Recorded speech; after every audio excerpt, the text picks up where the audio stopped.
नमस्कार उज्जैन, मैं हूं आपके साथ इशिका यादव। आप देख रहे हैं न्यूज का 17 सितंबर शनिवार दोपहर का बुलेटिन। तो चलिए देखते हैं शहर की कुछ खास खबरें। इस बुलेटिन के प्रायोजक है आरके डेवलपर्स। शानदार घर खरीदें अब अपने बजट में।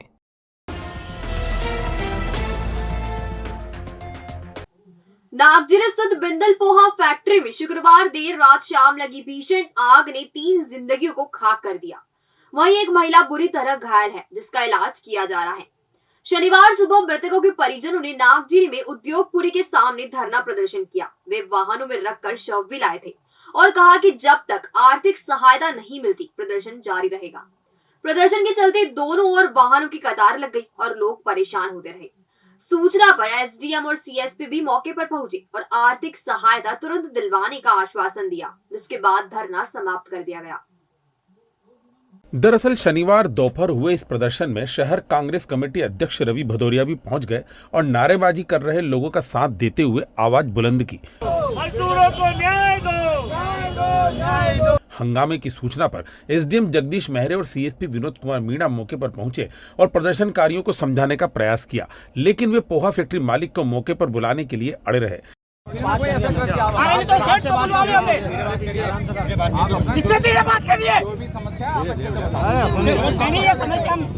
मेरी बहू कल से परेशान होकर मर गई, अभी तक सेठ के पता ठिकाने नहीं। हमारे घर में परेशान छोटे छोटे बच्चे। बाद में दोनों अधिकारियों के आश्वासन के बाद वे माने और धरना समाप्त किया। इसके बाद पुलिस जवानों ने वाहनों को निकालते हुए यातायात व्यवस्था को दुरुस्त किया। आपको बताते चले कि पोहा फैक्ट्री में आग लगने की घटना बीती शाम करीब 5 बजे हुई थी। एकाएक लगी आग से अंदर काम कर रहे श्रमिकों को संभलने का मौका ही नहीं मिला था और इस अग्निकांड में बोरखेड़ी आगर निवासी दुर्गाबाई पति राधेश्याम और नागझिरी निवासी ज्योति डाबी और क्षमाबाई की मौत हो गई और सीमा वाघेला जिला अस्पताल में भर्ती है। मृतक के परिवार को 10 लाख रुपए का मुआवजा मिले। 2-2 लाख रुपए तो अभी उन्होंने देने का बोला है। 2-2 लाख रुपए का वो कुछ प्रस्ताव बना के भेज रहे हैं, वो 2-4 दिन में आएगा। हमने तो कहा है कि मृतक के परिवार को 10 लाख रुपए का मुआवजा दिया जाए। साथ ही जो फैक्ट्री मालिक है, अगर उसकी गलती है तो उसके खिलाफ भी मुकदमा कायम किया जाए। ये देखा जाए कि वहाँ पे इनका पीएफ कटता था या नहीं कटता था, बीमा था या नहीं था, अग्निशमन यंत्र थे कि नहीं थे। अगर ये कुछ भी नहीं पाया जाता तो फैक्ट्री मालिक पे भी कार्रवाई की जाए। फैक्ट्री सील कर देना चाहिए और अगर फैक्ट्री गलत तरीके से चल रही है तो फैक्ट्री को बंद करा देना चाहिए और फैक्ट्री मालिक पे मुकदमा दर्ज करना चाहिए। इन लोगों का मूल विषय था कि पैसे दिए जाएं, तो उसमें इनको बता दिया गया है कि 2 लाख इनको अभी हम तत्काल नगद दिलवा रहे हैं और 2 लाख के प्रस्ताव 2-2 लाख के प्रस्ताव हम शासन को भेजेंगे, वो शीघ्र इनको मिल जाएंगे। फैक्ट्री मालिक के संबंध में एफआईआर या जो भी कार्रवाई थाने पे दर्ज हुई है और उसमें जो भी तफ्तीश होगी, जो इन्वेस्टिगेशन होगा, उसके आधार पे सारी अपन कार्रवाई हो जाएगी। देखिए, ये सारा इंडस्ट्रियल सेफ्टी और इलेक्ट्रिकल सेफ्टी और भी जो सारे विभाग हैं, उन सभी को इस जांच में इन्वॉल्व किया गया है। खुद कलेक्टर ने आके विजिट किया था, एसपी सर ने किया था।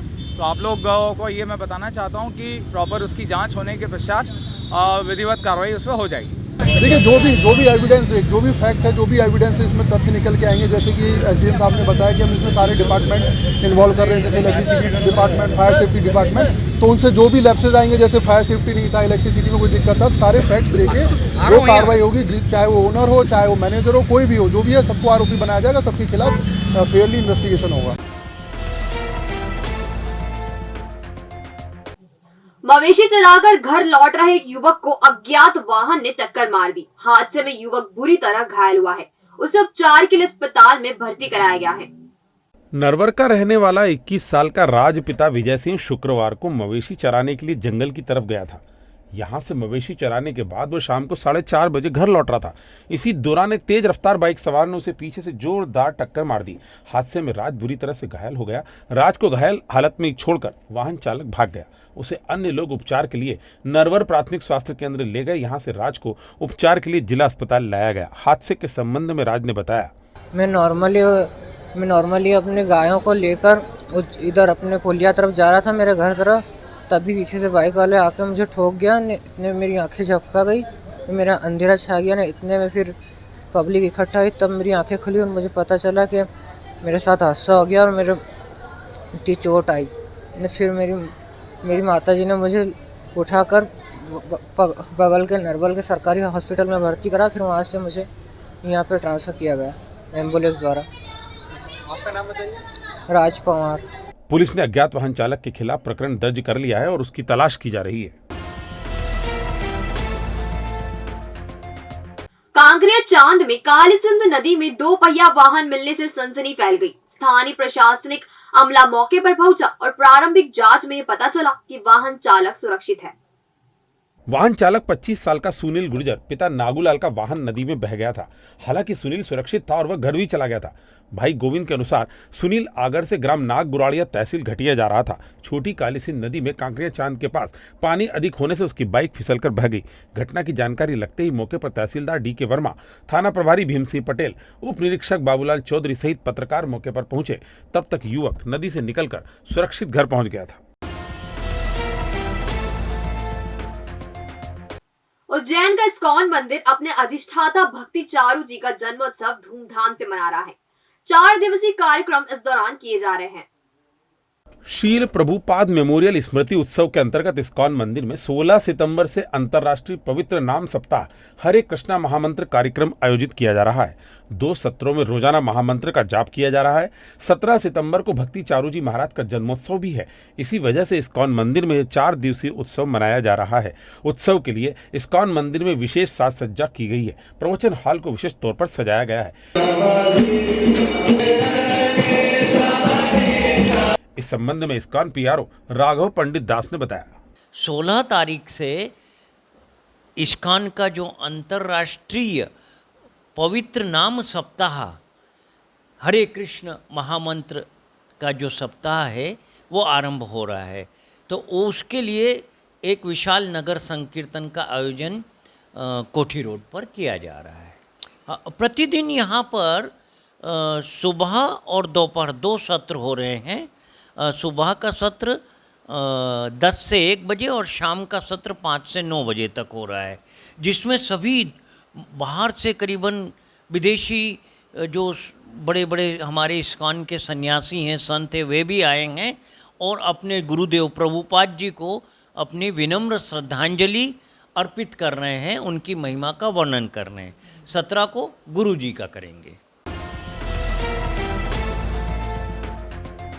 भविष्य की चिंता छोड़ो, पंडित गोविंद गुरु से नाता जोड़ो। ना कोई पैसा ना कोई फीस, बस लीजिए गुरु जी का आशीष। आज ही जाने अपनी हर समस्या का समाधान। संपर्क करें 9827030415 या 9302230415। हमारा पता 8 अलगदाम कॉलोनी, सावे रोड, उज्जैन।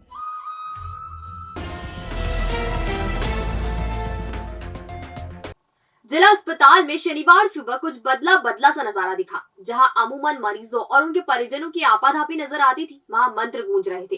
जिन वाहनों में मरीजों को अस्पताल लाया जाता था, उन्हें साफ कर एक लाइन में खड़ा किया था। इसके बाद इनका पूजन किया गया। यह सब किया गया विश्वकर्मा जयंती के उपलक्ष्य में।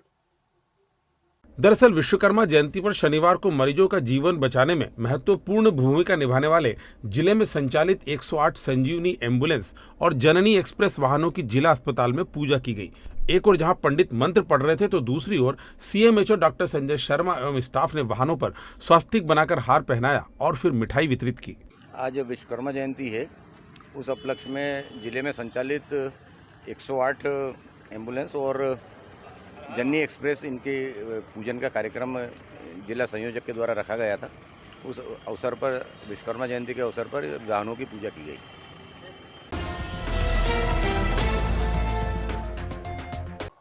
मुख्यमंत्री तीर्थ दर्शन योजना के अंतर्गत इस बार श्रद्धालुओं को तिरुपति बालाजी के दर्शन करवाए जाएंगे। इसके लिए आवेदन भी आमंत्रित किए गए हैं। तिरुपति बालाजी की यात्रा के लिए भक्त 6 अक्टूबर को रवाना होंगे। 11 अक्टूबर को यात्रा वापस उज्जैन आएगी। जिले के इच्छुक ऐसे पात्र व्यक्ति जिनके द्वारा पूर्व में उक्त योजना का लाभ नहीं लिया गया हो, वे अपने निर्धारित प्रारूप में आवेदन पत्र 26 सितंबर तक संबंधित नगर निगम, नगर पालिका, नगर पंचायत या जनपद पंचायत में जमा करवा सकते हैं। प्राप्त आवेदन पत्रों की लॉटरी 28 सितंबर को खोली जाएगी।